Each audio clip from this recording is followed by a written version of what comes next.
কি অবস্থা? সবজি হয়ে গেছে, বন্ধ করে দিলাম।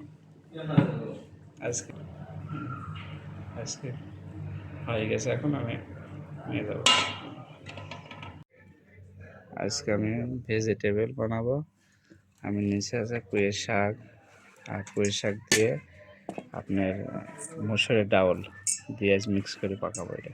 আর করার নিচে আলু আর পেঁয়াজ মরিচ, নিচে পেঁয়াজ, রসুন, কাঁচামরিচ, টমেটো, এই আছে আমার আইটেম। আজকে আমি এইভাবে সবজি পাকাবো। সবজি, পুঁইয়ের শাক, কত সুন্দর শাক, আর এদিকে হচ্ছে মসুরের ডাউল, আলু কিভাবে পাকায় এটা আপনাদের সাথে শেয়ার করবো। আমার কথা শোনো। আমি তেল দিয়ে দেবো।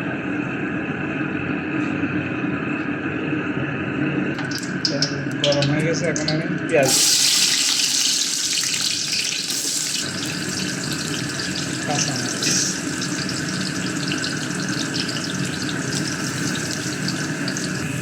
পেঁয়াজ লাল হয়ে গেছে, এখন মশলা নিচে আমি মরিচ পাউডার, মির্চ মশলা, হলুদ, নমক, জিরে, এগুলো এখন দিয়ে দেবো।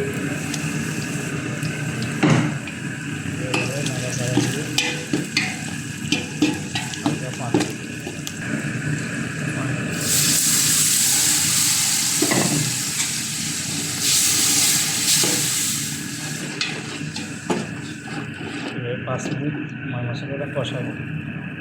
এবারে আমি এই যে মসুরের ডাউল রাখছিলাম ধুয়ে সাফাই করে সুন্দর করে রেখে দিয়েছি, এখন আমি দিয়ে দেবো।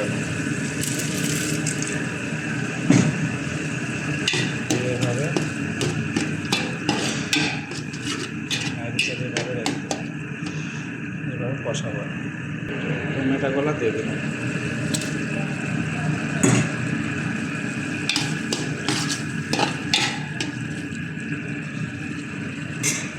আলু কাটি লাগিয়েছিলাম, আলুগুলো তার কষানো হয়ে গেছে। আমার শাক দেবো,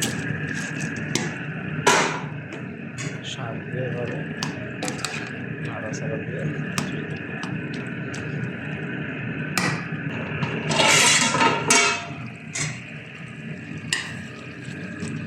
কষানো হয়ে গেছে। এখন পানি দিয়ে দেবো, মাছ মতো পানি দিয়ে দেবো।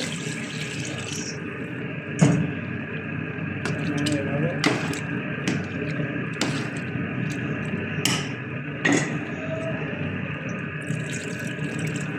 20 মিনিট এভাবে রেখে দেবো।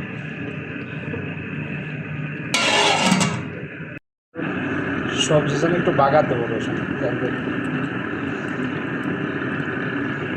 গরম হয়ে গেছে, এখন আমি রসুন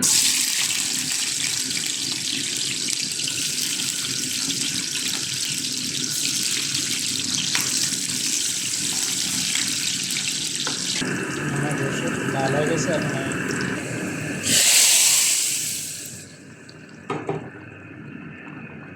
বাগারটা দিলে কি হয়, সুন্দর হয়। সবজি তো, সবজির কারণে একটু রসুনের বাগার দিলে একটু বাসনা আসবে। রসুনের যে কোনো সবজি পাকাবেন, পরে রসুনের বাগার দেবেন, তাহলে সুন্দর লাগবে। আপনার সবজিটা খাবেন, টেস্ট আসবে সুন্দর।